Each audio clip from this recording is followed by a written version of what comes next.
Birch's name. She really was my activism mentor, and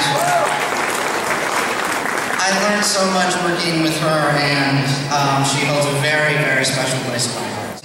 As far back as I have memory, which is probably about 5 or 6, one thing was very clear to me, and that was that I felt like a boy and that I wished that I was a girl. I was, at that point, you know, able to kind of find a place where I could fit in. I mean, kids are fairly similar at that point, and I was able to carve out a great group of male friends, and because I was such a kind of nauseatingly good child, most adults were pretty much accepting of me, even though I was exhibiting really atypical gender behavior and expression. For me, as I started to get a little bit older and started to kind of creep into adolescence, that's when life began to get difficult. And when suddenly the expectations from everybody around me started to change, and my group of guy friends kind of started to drift away, and suddenly I was supposed to start acting like a young lady, and being a cute little tomboy wasn't so cute anymore. And kind of in the midst of this, or as this was happening, I started to go through puberty, and I watched my friends get leaner and stronger and more muscles and grow hair and have everything that I wanted to have happen to them. While my body felt like it was literally betraying me, becoming rounder and softer and smoother, and everything that I didn't want to be. The other kind of thing that came around and became really obvious for me at this time was that I had an attraction to women. And at that point, you know, I had never heard a thing about gender identity, about being transgender, about transitioning, nothing. But what I did know about was gay and lesbian people. I had grown up with a lot of gay and lesbian friends in my family, and people that really were like part of an extended family. And I you know, saw them happy and healthy and in relationships and thriving in life. And so I came to the conclusion that that must be the issue. That must be the thing about me that's always made me feel so different. I must be, a lesbian. And so I really tried to kind of fit into that. And, in some ways that I did, and I kind of got a little bit of relief in my teens, trying to be part of that community. But something kind of was always off. And I didn't really, have any idea at that point what it was. As I got a little bit older and tried to have, my first career was actually in the music industry, and I put out a record, and luckily I didn't have to stay in that industry long because only my family and close friends bought the record. But somebody actually came to me tonight with the CD cover and asked me to sign it, which is crazy. So, it's just funny. That was a really hard time for me because while I was in the record industry, it was the time that I felt the most pressure to try to be something that I wasn't. And I was also forced back into the closet by kind of everybody around me saying that, well, when I was first in the record industry, nobody was out yet. It was before Katie Lang and Melissa Etheridge. Elton John was still bisexual back then. And so there was this thinking that, you couldn't be out and have a career in the public eye. And so, when that kind of came to a conclusion, I knew that it was not something that I wanted to keep pursuing, because it was, I was just really trying to be somebody that I so wasn't. And I started to think that, you know, I'd been back in the closet at that point for about 4 or 5 years and was just miserable. And I thought, you know, I want to work in the community, and maybe that'll make me feel a little bit better. And so in 1995, I think it was, I came out on the cover of The Advocate as a lesbian, and that's when I first got involved with the Human Rights Campaign. And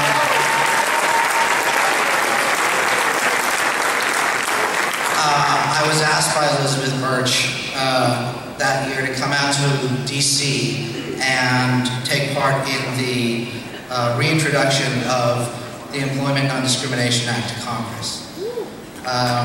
They were doing a press conference that year, and they were having gay and lesbian relatives of Congress, men and women, there for this. And so I got there, and I still have the picture actually up. It's one of the few pictures that I have up that isn't from my childhood, that's from before my transition, but I have this one up because it really meant a lot to me, and that day really changed my life.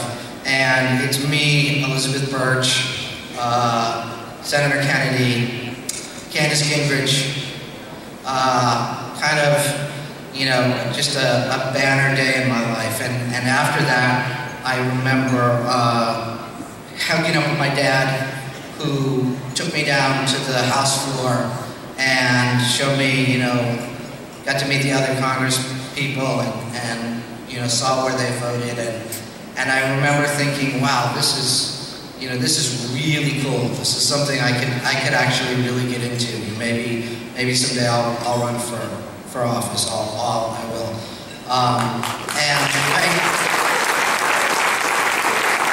But it struck me right there on the floor that if I did run for office, you know, my title would be Congresswoman Bono. And I knew that I could never have, you know, any type of position where the name woman was in my title.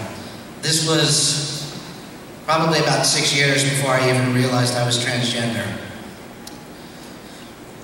In my early 30s was when I started to really question what was going on with me. And I was at a big lesbian barbecue, actually. You know how you are.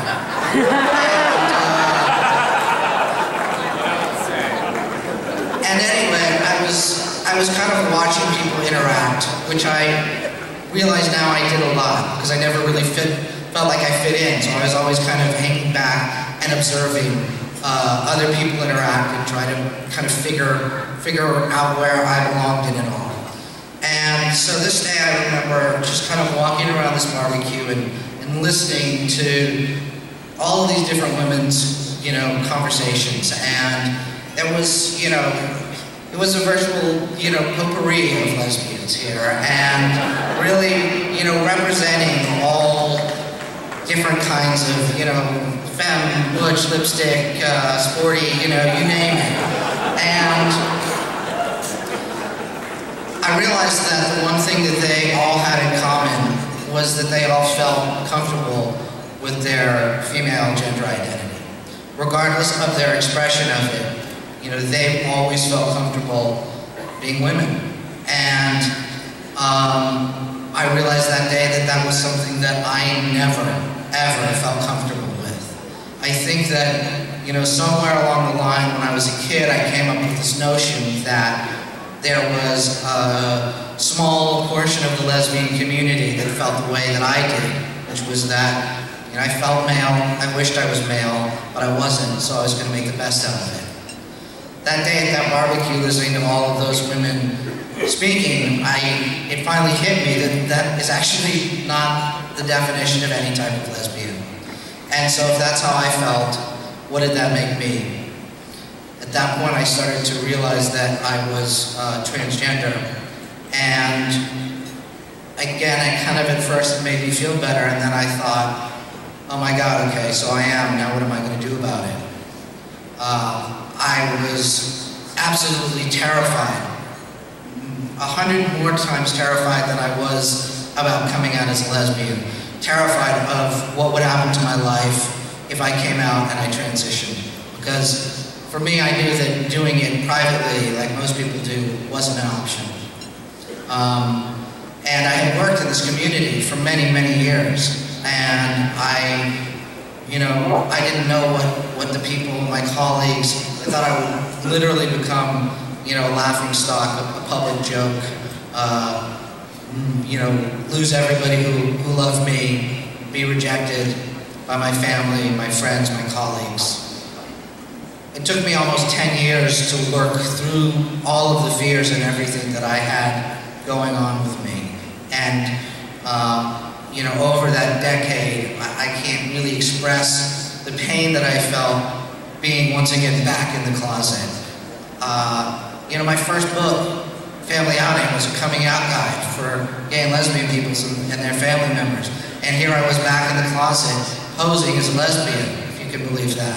And I felt like such a hypocrite and so weak that I couldn't, man up to doing what I needed to do for myself in order to be happy and in order to be the person that I really was. I can't express exactly all of the little changes that started to happen, but I do know that one day I did kind of have a breakthrough. And I realized through a lot of work and growth that I was an adult now. And I had to stop worrying about what everybody else was going to think of me and how everybody else was going to react to me. And I had to take care of myself and my needs.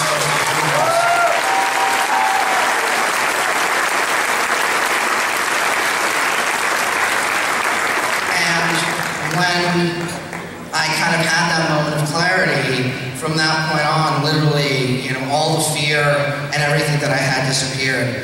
And it was kind of replaced by this overwhelming sense of faith that not only was this 100% the right thing for me to do, but that when I did this, no matter how difficult it may get at times, I would be absolutely taken care of and taken through this process.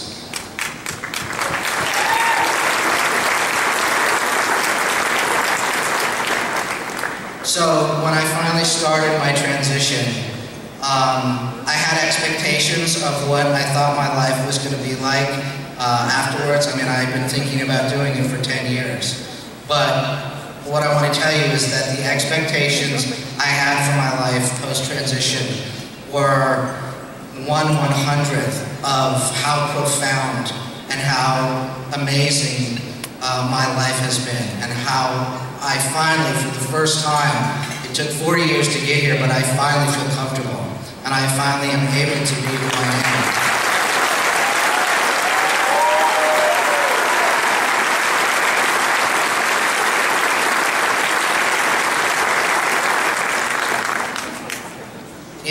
I know that we're a large community, the LGBT community, but often it feels like the me and the T's of us are kind of like the stepchildren placed at the baby table. So when I'm at these events, and you guys are raising some serious dough here tonight, I just want to put into you, next year when you're doing this, add a transgender organization to your list of beneficiaries.